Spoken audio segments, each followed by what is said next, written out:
Hey there, grade 8 students. Welcome to today's Explainer, Protest, Propaganda, and Escalation. I'm absolutely thrilled to have you here today. We're going to dive right into a really fascinating historical journey. Today, we're exploring a rapidly escalating chain of events that completely rocked the American colonies. We'll start with a few new taxes and end with the explosive, deadly confrontation we now call the Boston Massacre.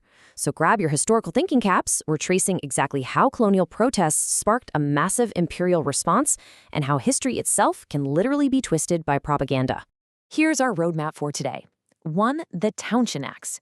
2. Boycotts and colonial protest. 3. Occupation and rising tension. 4. The Boston Massacre. 5. Propaganda versus evidence. And 6. A quick recap and transfer question. Section 1. The Townshend Acts. A new catalyst. So, picture this. It's 1767. The British Parliament had just backed down and repealed the hated Stamp Act. But they were still sitting on a massive debt problem from the French and Indian War. Plus, they really wanted to bring the American colonies back under strict control. Enter Charles Townshend, the Chancellor of the Exchequer, who decides it's time to shake things up. Parliament tried to get a little clever here with the Townshend Revenue Act of 1767. They placed new duties, which is really just a fancy word for taxes, on imported consumer goods. Why imports? Well, the colonies simply didn't have the manufacturing base to produce these items themselves, meaning they had absolutely no choice but to buy them from Great Britain. And what exactly were they taxing? We're talking paper, paint, lead, tea, and glass. These definitely weren't luxury items. These were basic everyday essentials that the colonists used constantly. By heavily taxing these specific imports, Townshend pretty much guaranteed that almost every single colonist would feel the financial pinch in their day-to-day lives. Now, you might be wondering, why on earth did Townshend think he could get away with this? Well, he actually based his logic on statements made by prominent colonists, like Benjamin Franklin. Back in 1766, Franklin had literally told Parliament, "I never heard any objection to the right of laying duties to regulate commerce." He was basically saying colonists only hated internal taxes, like the Stamp Act. So Townshend thought, great, I'll just give them external taxes on trade. But, as we'll see in a second, he severely miscalculated the mood in the colonies. Section 2. Boycotts and colonial protest. Okay, it's time for our first quick pause check. But before you answer, there's a crucial detail you need to know. It wasn't just the money that made the colonists so incredibly mad. It was what that money was being used for. Parliament planned to use this new tax revenue to pay the salaries of royally appointed judges and governors. Before this, local colonial assemblies paid those salaries, which gave them some actual leverage. By using the tax money to pay them directly, Parliament totally stripped the colonial assemblies of their power. So put yourselves in their shoes. You just realized that this money is being used to bypass your local political control entirely. How are you going to react? Take a second and think about your immediate response. Well, if you guessed organized economic protest, you hit the nail right on the head. The colonists decided to hit Parliament where it hurts, the wallet. They formed non-importation agreements, pledging to completely boycott British goods. This is so cool because it shows how everyday consumption turned into a massive political gesture. And leading this charge on the home front were the Daughters of Liberty. They started organizing spinning bees to create their own homespun cloth just so they wouldn't have to buy British textiles. Just look at this verse from a Boston newspaper in 1767. It was titled Address to the Ladies, and it says, "Throw aside your bohea and your green hyson tea. Procure a good store of the choice Labrador."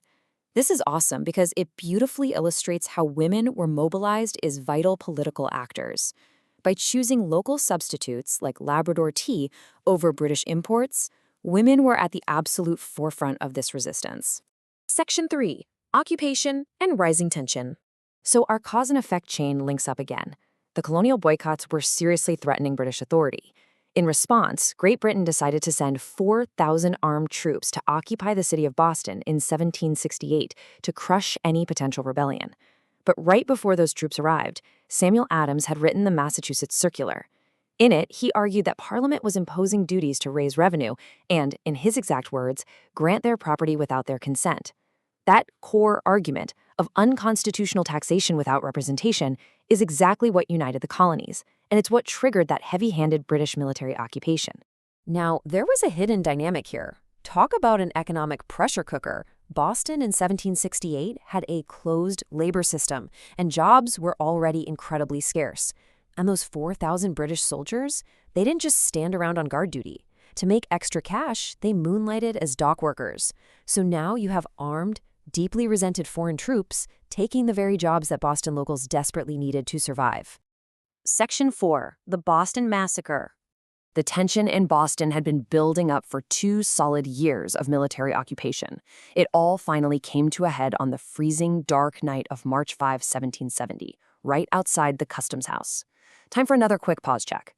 We have a deeply frustrated, out-of-work, and angry local crowd facing off in the freezing cold against armed, resented soldiers who have been occupying their city. What is the inevitable outcome of all this localized tension? The answer? Tragically, is a massive explosion of violence. On March 5th, a crowd of Bostonians began throwing snowballs, rocks, and sticks at the soldiers guarding the Customs House. In the absolute chaos of the moment, the soldiers fired directly into the crowd. 5 people were killed. Among them was Crispus Attucks, a man of Wampanoag and African descent, who is widely recognized today as the first official casualty of the War for Independence. Section 5. Propaganda versus corroborated evidence. All right, we're going to pivot here from the historical narrative to a really important historical skill. The event happened, people died, but how was this event framed by the people who were there? This is where we learn to distinguish between propaganda and corroborated evidence. On the left, we have the claims of Paul Revere and the Sons of Liberty. Revere created a super famous engraving depicting a line of ruthless soldiers executing a planned slaughter on innocent, unarmed, well-dressed civilians. That was propaganda, plain and simple, a subjective interpretation designed to persuade people and stir up anti-British outrage. But on the right, we have the corroborated historical evidence, gathered from actual eyewitnesses in court. The crowd was, in fact, a rough, angry mob that initiated the clash by throwing chunks of ice, oyster shells, and clubs at the soldiers. The most crucial point here is actually brought home by none other than John Adams. He was a fierce patriot, but he actually chose to step up and defend the British soldiers in court. I know, wild, right? But he successfully argued for a reduced charge of manslaughter for most of the soldiers. He stated famously, "Facts are stubborn things, and whatever may be our wishes, they cannot alter the state of facts and evidence." He insisted that objective evidence and the rule of law absolutely must outweigh political passion and propaganda. Let's actually map this all out on a timeline. It's like a giant puzzle coming together. In 1767, the Townshend Acts were passed. The colonists pushed back hard, so in 1768, Britain occupied Boston. The tension just kept building up until the Boston Massacre in 1770, and finally, facing massive financial losses from all those colonial boycotts, Parliament actually backed down that very same year, granting a partial repeal of the Townshend duties. Well, except for the tax on tea, of course. Section 6. Recap and transfer question. Let's do a super quick wrap-up of this remarkable chain of events. Here's our escalation to explosion narrative arc. Step 1, Parliament tries to control and tax imports. Step 2, colonists react by hitting them in the wallet and boycotting goods. Step 3, Britain responds to the unrest with military occupation. Step 4, that economic and military tension boils over, completely exploding into the bloodshed of the Boston Massacre. As you can see, every single step was a direct cause of the next. Which leaves us with this final transfer question to chew on. We saw exactly how Paul Revere used propaganda to shape public opinion by conveniently ignoring the messy facts of the mob. So, how does understanding the difference between historical propaganda and corroborated, factual evidence help us analyze modern news events today? As you're scrolling through your own feeds, just remember John Adams. Facts are stubborn things. Keep questioning what you see. Always keep looking for the evidence. Hey, thank you so much for joining me for this explainer.